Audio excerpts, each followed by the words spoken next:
The theme of Gabriel Garcia Marquez' novel, The Autumn of the Patriarch, is about the stereotyped Latin American dictator. The title is a metaphor for the autumn of life, the old age, and decay towards death. The novel concerns the life of an eternal tyrant based on real-life autocrats. It is a prose poem about the solitude of power. Garcia Marquez lived in a political context of dictatorship, either in Latin America as in Spain. He witnessed the fall of Marcos Pérez Jiménez in Venezuela. He lived under Rojas Pinilla in his native Colombia.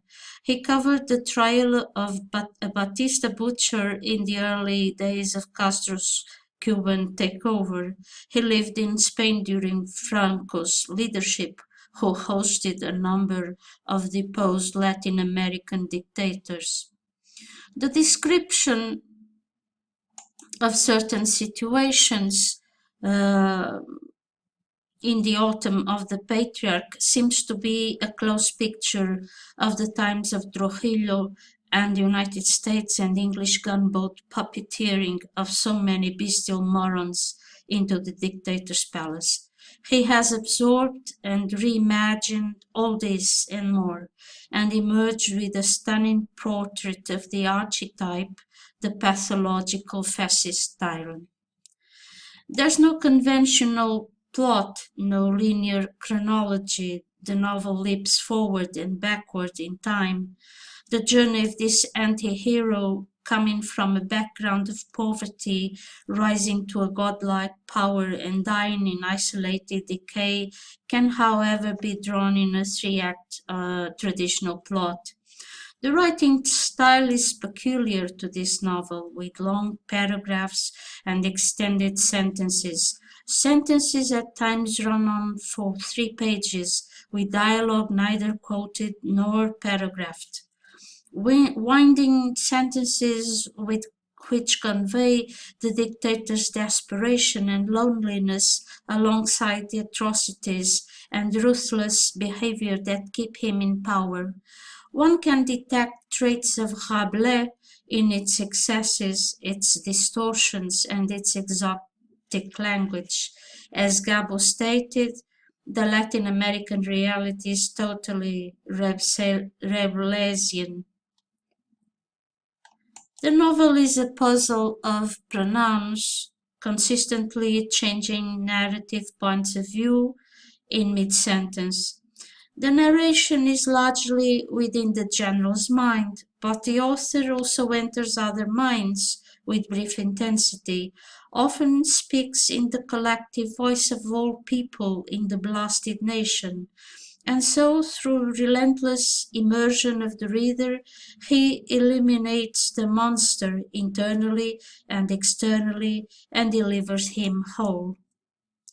The novel fluctuates between third-person reports of his actions, first-person statements made to the Patriarch, and first-person monologue of the general's responses to characters and events. The novel begins with and repeatedly returns to the discovery of his body, mutilated beyond recognition by vultures in the presidential palace. The novel pervades dreamlike, apocalyptical mood, enchantment of terror and magic, a dictator in a throne of illusion, sensual, dizzily delirious, lethargically anxious. The main character is the dictator, and the secondary characters who play an important role in the life of the dictator are the mother, the lover and wife, the doppelganger, the secret police chief, who end up with cruel deaths. The dictator, the general, is only named once in the entire novel as Zacharias.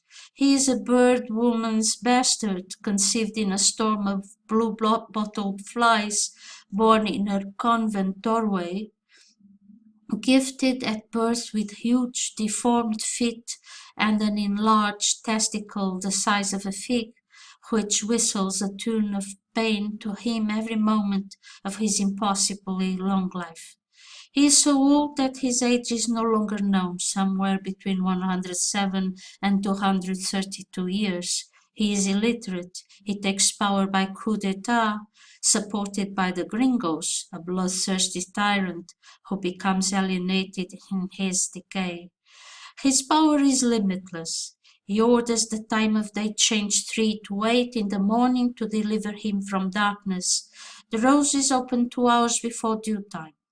Farm animals wander around the palace, and his cows are born with his hereditary presidential parent. A surreal chain of events occur while he rules. He controls the weekly lottery, winning every time, and uses children under 7 to draw the winning numbers, whom he imprisons to keep the secret, piling them to 2,000, and when international pressure rises, he makes them disappear, denying their existence. He sails the Caribbean Sea to the gringos who have kept him in power. The Americans suck the water to Arizona, leaving behind a lunar desert, and the U.S. ambassador offers the general a wind machine to replace the sea breeze. At the same time, he lives a pathetic life, a senile sexual perversity. He marries to a nun. He fights a ridiculous war with the church to have his mother canonized. Doomed palace revolts are faked by a mad secret police chief who keeps sending him sacks of heads of presumed enemies. He lives in a crumbling palace where cows ruminate and wander around like himself, dragging his big feet and suffering from testicle infection. There is nothing to celebrate in the general's long and tortured life. He is given endless opportunity to persuade us that his anguish and grief and bafflement are real, but we are never persuaded. He is not even pitiable. He is a spectacle, the embodiment of egocentric evil unleashed, maniacally violent, cosmically worthless, and despite pretensions to eternity, as devoid of meaning as anything else in an absurd world. His main contribution to life, finally, is fear, but fear such as thunder, cancer, or madness may provoke, fear based on irrational possibility, on the oblique ravages of a diabolical deity. The general presumes to have love of a kind for his goddess mother and his lusty wife, but he loves them the way he loves and softly caresses his wounded testicle as an extension of himself. The secondary characters who play an important role in the dictator's life are mere extensions of himself. Many of them end up in cruel deaths, namely the male characters ordered to die by the dictator. The women are treasured by him like his mother, who is canonized after death by the dictator's wish in spite of the struggle with the church. His lover, Manuela Sanchez, who lives in a slum, is like a beautiful angel whom he courts in a traditional way and disappears mysteriously by the time of an eclipse of the sun, never to be found. His wife, a nun he spouses by the time he expels the religious orders of the country for not recognizing his mother as a saint, becomes a powerful influence on the political decisions of the dictator, and a conspiracy against her organizes an attack with dogs at the market, and she and her little son are murdered. The doppelganger of the dictator, Patricio Aragonés, becomes very powerful and commits several acts of treason. The dictator orders his death and serves as a dish at a banquet to show as example.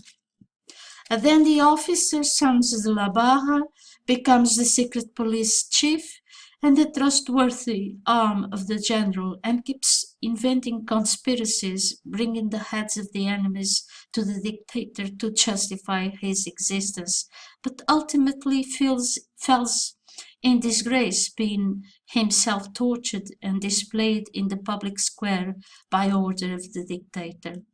The dictator is an insecure personality and is suspicious of everyone, so everyone who surrounds him sooner or later is destroyed.